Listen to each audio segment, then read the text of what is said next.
दोस्तों नमस्कार। APS academy में आपका हार्दिक स्वागत है। दोस्तों यदि आपकी भी मैथ्स में प्रॉब्लम है तो एक बार डेमो क्लास अवश्य लें और हाँ, अपने लक्ष्य को ठीक उस तरह देखें जैसे एक टाइगर अपने शिकार को पाने की कोशिशें करता है और सफल भी होता है। दोस्तों क्वेश्चन है 1 सेंटीमीटर 2 सेंटीमीटर और 3 सेंटीमीटर अर्ध व्यास की यानी त्रिज्या की रेडियस की 3 गोलाकार जो गेंदें हैं उनको पिघलाया गया है और उनसे एक बड़ी नई गेंद बनाई गई है, जिसका आपसे पूछा गया है कि इस नई गेंद की त्रिज्या क्या होगी यदि इस प्रक्रिया में 25% सामग्री नष्ट हुई हो। ऐसा सवाल है दोस्तों, बहुत ही अच्छी तरीके से। पहले डायरेक्ट थोड़ा सा बताते हैं किस तरीके से लगेगा, बिल्कुल आसानी से। दोस्तों देखिएगा, 1 सेंटीमीटर एक त्रिज्या है, दूसरे की 2 है, तीसरे की 3 है। अब दोस्तों एक चीज़ देखिए, जब भी गोलाकार कोई भी चीज़ है या गोल कोई चीज़ है, गोलाकार है यानी गोला है, अगर आप उसे पिघलाएंगे कोई भी चीज़ बनाएंगे तो वो आयतन के इक्वल हो जाता है। किसके हो जाता है? आयतन के इक्वल। तो आयतन के बराबर ही तो करेंगे। तो आप देखिए गोले का जो आयतन होता है वो 4/3 पाई आर क्यूब होता है। मैं यहाँ पर समझा देता हूँ। अब दोस्तों इस तरीके अगर सवाल लगाएंगे तो ये सवाल बना होगा। देखिए सवाल का मतलब क्या है, सवाल कहना क्या चाहता है और उस तरीके के सवाल को किस तरीके बिहेव कराया जाए, ये उससे ज़्यादा इम्पोर्टेंट है। वो सारी चीज़ें हम आपको बहुत ही बेसिक से बताते हैं।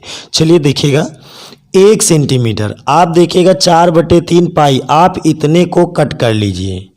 आपके पास त्रिज्या दी है, त्रिज्या में 3 पावर है, 3 कर दीजिए, यानी 1 का क्यूब 1 हो जाएगा, 2 का क्यूब 8 हो जाएगा, 3 का क्यूब दोस्तों 27 हो जाएगा। ये तीनों गोलाकार गेंदें आपकी पिघलाई गई, तो ये तीनों मिक्स हो गई।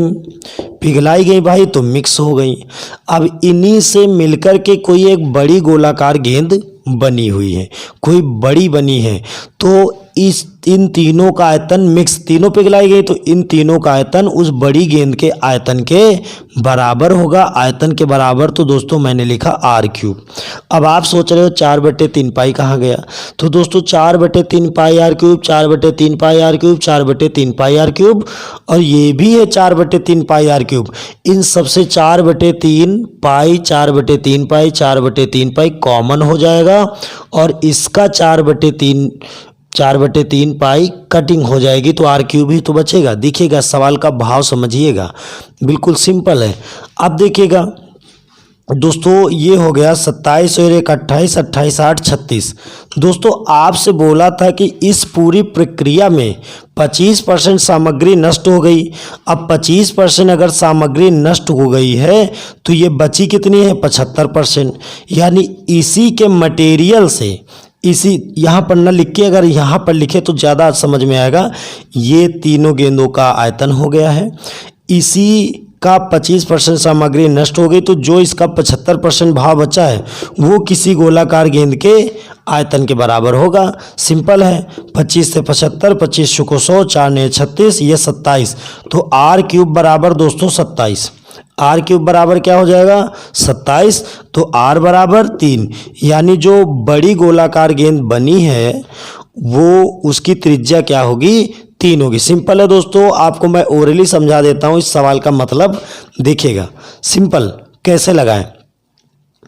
1 का क्यूब 1, 2 का क्यूब 8, 3 का क्यूब 27, 27 8 और 1 सब जोड़ दिया 36। 25% सामग्री नष्ट हो गई, तो 36 का 25% यानी चौथाई 9, 9 हट गया तो बचा कितना? 27। ये भी किसी गोलाकार गेंद के बराबर होगी, आयतन के बराबर, तो किसी की आर क्यूब वाली वैल्यू 27, तो आर बराबर 3। आप बताइए ओरल लग जाएगा कि नहीं? इसीलिए मैं हर सवाल के बारे में ये डिस्कस कर देता हूँ कि सवाल को ओरल भी कैसे लगाया जाए। चलिए देखते हैं नेक्स्ट क्वेश्चन। बहुत ही अच्छा पढ़ रहे हैं और ऐसे ही पढ़ते रहिए। दोस्तों क्वेश्चन 1, चुनाव में 2 उम्मीदवार थे। एक उम्मीदवार ने 30% मत प्राप्त किया और 16,000 मतों से हार गया। कुल मत कितने पड़े हैं, यानी कुल मतों की संख्या पूछी है सवाल में। बहुत अच्छे से ध्यान देना, देखिएगा अच्छे से। सिंपल है दोस्तों, 2 उम्मीदवार हैं तो मैंने देखा कि एक पाया है 30%, तो दूसरा कितना पाएगा? 70%। परसेंटेज का योग 100 होता है। एक 30% पाया है तो दूसरा कितना पाएगा? 70%। ये व्यक्ति हारा है कितने मतों से? 16,000 मतों से हारा है। यही तो बोला है कि 2 उम्मीदवार थे, एक ने 30% पाया और 16,000 मतों से हार गया। तो ये हार गया है कितने से? 16,000 से। और अगर परसेंटेज के अकॉर्डिंग देखें तो कितने परसेंट से हारा है? 40% से। मतलब कि इस सवाल में दिया है एक वैल्यू 16,000 मतों से हारा, और आपके सवाल के लगाने के ढंग में आपसे ये क्लियर हो रहा कि ये 40% से हारा, क्योंकि एक 30 एक 70 तो 40% से हारा। तो ये 40% से हारा बराबर 16,000 से हारा, बस वैल्यू बराबर हो गई। सिंपल सवाल हो चुका है। 0 0 4 चौक 16। 1% बराबर दोस्तों 400, तो 100% बराबर 400 में ही 2 जीरो बढ़ जाएंगे, यानी 40,000। कुल मतों की पड़ी मतलब कुल मत कितने पड़े, यानी मतों की संख्या कितनी हो जाएगी? टोटल 40,000। देखते हैं दोस्तों नेक्स्ट क्वेश्चन बहुत ही अच्छी तरीके से। दोस्तों क्वेश्चन है, एक चुनाव में 2 उम्मीदवार थे और कुल मत 7500 पड़े, जिसमें 20% मत इनवैलिड हो गए यानी खराब हो गए हैं, और एक उम्मीदवार 55% पाया है, तो दूसरा उम्मीदवार कितने मत पाया है, ये चीज़ पूछी गई। तो सिंपल है दोस्तों, देखिएगा बहुत आसानी से समझाते हैं इसको। 7500 मत पड़े, जिसमें से 20% मत तो हो गए खराब, इनवैलिड हो गए। तो आप बताइए 7500 का 10% 750, तो 20% कितना हो जाएगा? 1500। तो 1500 मत तो हो गए आपके अवैध, यानी खराब हो गए। तो दोस्तों अब मत बचे कितने अच्छे वाले? वैध मत कितने बचे? 6,000। अब बोला है कि एक उम्मीदवार, क्वेश्चन दोस्तों ध्यान से पढ़ लीजिए, एक उम्मीदवार है जो वैध मतों का यानी 6,000 का, अवैध वाले हट गए, पढ़े थे तो 7500, तो वैध मतों का पाया है 55%, तो दूसरा पाएगा 45%। और दूसरे को ही पूछा है तो इसका 55% निकाले फिर घटाएं, ये ना करके मैं डायरेक्ट निकाल लूँ ना इसका 45%। सिंपल है, इसका 45% निकालेंगे, सिंपल आंसर आ जाएगा आपका 2700। कितने मत पा जाएंगे? 2700 मत। अब दोस्तों सोच रहे होंगे कि जल्दी कैसे, देखिएगा सिंपल है। 0 0 हमने इसको 30 मान लिया, इसको 9 मान लिया, 9 त्रिक 27, सिंपल है 2700।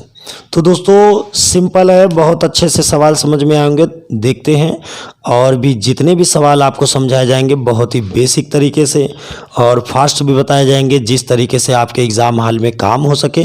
चलिए बाकी पढ़ते रहिए, अच्छे से स्वस्थ रहिए।